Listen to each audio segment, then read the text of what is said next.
স্প্রাইটের বোতল খেয়ে কখনোই ফেলে দিও না। এই স্প্রাইটের বোতল দিয়েই দেখো আমি আজকে কি বানাবো, ঝাড়ু বানিয়ে তোমাদেরকে দেখাবো।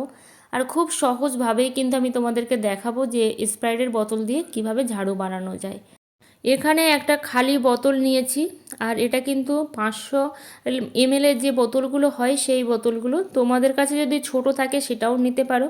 আমি যেহেতু ঝাড়ুটা বড় করেই বানাবো সেই জন্য কিন্তু আমি বড় দেখে বোতল নিয়েছি। এবার এই অংশ থেকে কিন্তু আমি কেটে বাদ দিয়ে দেব, মানে দুটো টুকরো করে নেব। আর কিভাবে করছি তোমরা দেখলে কিন্তু একেবারেই সহজভাবেই ঝাড়ুটা বানাতে পারবে, খুব সহজ উপায়ে। তো দেখো এখানে কিন্তু আমি প্রথমে বোতলটাকে একদম মাঝখান থেকে কিন্তু ভাগ করে নিচ্ছি, এলোমেলো যেন না থাকে, তাহলে কিন্তু একটু হাতে লেগে যাবে। তো এই উপায়ে তোমরা ঝাড়ুটা বানিয়ে ফেলতে পারবে। এবার দেখো এই যে স্টিকার লেবেলটা ছিল সেটা কিন্তু আমি তুলে ফেলে দিয়েছি। তারপর ছুরি দিয়ে আমি যে এই যে উঁচু উঁচু যে অংশগুলো আছে এই অংশগুলো কিন্তু কেটে বাদ দিয়ে দিচ্ছি। এই যে দেখো এইভাবে কিন্তু কেটে বাদ দিয়ে দিচ্ছি উঁচু অংশগুলো।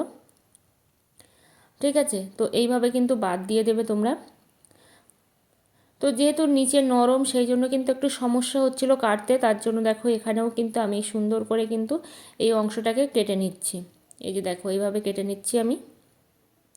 তো এইভাবে সুন্দর করে কিন্তু কেটে নেবে, দেখবে একটুও যেন উঁচু নিচু না থাকে। তোমরা চাইলে কিন্তু কোনো কিছু গরম করেও কাটতে পারো বা তাতাল দিয়েও কাটতে পারো, আমার কোনো রকম প্রবলেম হচ্ছে না, সেই জন্য কিন্তু আমি এইভাবে এই অংশটা কেটে নিচ্ছি। আমার পুরোটাই কিন্তু কাটা হয়ে গেছে, মাঝখানটা কিন্তু কাটিনি, ওটা কিন্তু আমি বাদ রেখে দিয়েছি। তারপর এবার আমি কাঠি নিয়ে নেব। তো কাঠিটা দেখো আমি কিন্তু যতটুকু লাগবে ঠিক ততটুকুই কাঠি কিন্তু নেব।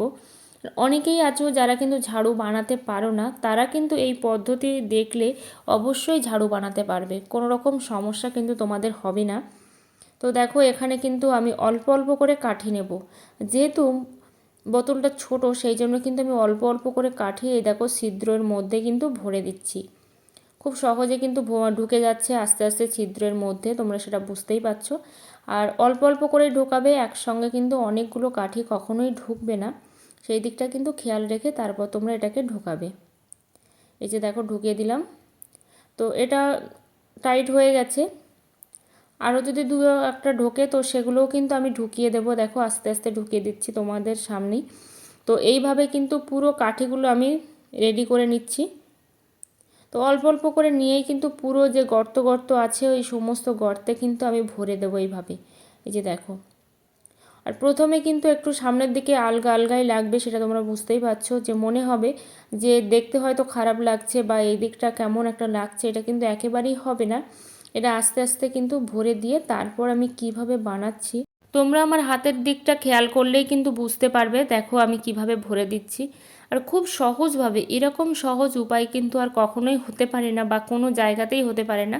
তো দেখো আমার কিন্তু ভরা হয়ে গেছে। একটা শক্ত পিঁড়ি নিয়েছি, তার উপরে কিন্তু নিচের দিকের যে অংশগুলো আছে সেটা কিন্তু এরকমভাবে আস্তে আস্তে কিন্তু ঢুকিয়ে দিচ্ছি, যেন খুব সুন্দরভাবে হয়ে থাকে। পিছন দিকটা যেন খুব একটা বেশি বেরিয়ে না থাকে, তাহলে কিন্তু দেখতে মোটেও ভালো লাগবে না।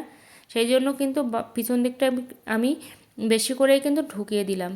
তো এখানে দেখো আমার কিন্তু রেডি হয়ে গেছে। তাই বলে কিন্তু এখনও আমার ঝাঁটাটা কিন্তু রেডি হয়নি। তো চলো এবার আমি আগুনটা ধরিয়ে নিই। অবশ্যই কিন্তু তোমরা এখানে আমি উনুনে ধরাচ্ছি, তোমরা কিন্তু একটা বাতির সাহায্যে, খুব একটা ভালো হবে না কিন্তু একটা ভালো করে যদি উনুন বা আগুন জ্বালিয়ে নাও, খুবই সুন্দর করে কিন্তু তোমরা পুড়িয়ে নিতে পারবে। দেখো এরকমভাবে কিন্তু তাপ দিচ্ছি, আর তাপ দেওয়ার সাথে সাথে কিন্তু এই যে রবারটা আছে সেটা কিন্তু নরম হয়ে গেল। একটা কাপড় দিয়ে কিংবা আমি এখানে কার্টুন দিয়ে ধরেছি, ধরে কিন্তু এটা সুন্দর করে আমি চেপে দিলাম, তাহলে ঝাড়ুটা কিন্তু একটুও নষ্ট হবে না, দীর্ঘদিন পর্যন্ত ভালো থাকবে। আর কখনোই কিন্তু ঝাড়ুর কাঠিগুলো ভেঙে যাবে কিন্তু ঝাড়ুটা কিন্তু এখান থেকে একদমই নষ্ট হবে না। আর আলাদা করে কিন্তু কোনো বাঁধন দেওয়ারও প্রয়োজন পড়বে না। এবার দেখো মাথার দিকটা আমি কিন্তু কেটে নিচ্ছি, আমার যতটুকু প্রয়োজন ততটুকু রেখে বাকিটাই কিন্তু কেটে নিচ্ছি। এটা তোমরা উঠোন ঝাড় দেওয়া কিংবা যে কোনো কিছু ঝাড় দেওয়া, বিছানা ঝাড়া সব কিছুই কিন্তু করতে পারো। যদি বিছানা ঝাড়ার জন্য করো তাহলে কিন্তু তোমরা সরু করেই করে নিতে পারো, কোনো রকম সমস্যা কিন্তু তোমাদের হবে না।